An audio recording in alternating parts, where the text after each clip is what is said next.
one word from God can change your life. You're listening to Daily Prophetic. I see waves rolling in, one after another, powerful and strong.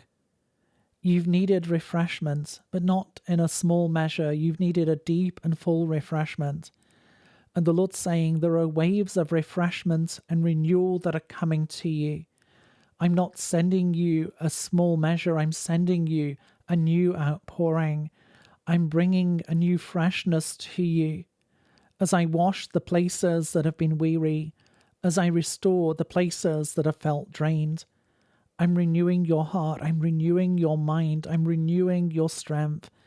Where it has felt dry, it will not stay dry, for I'm pouring out the water of my word, the water of my spirit. You have felt tired, but you will not remain tired. I am renewing you, and I am strengthening you in this day. Get ready to receive. Get ready to receive my refreshment, to receive my grace, for waves are coming, waves of my spirit. To receive a personal word, click on the link in the top left of the screen or visit requestword.com.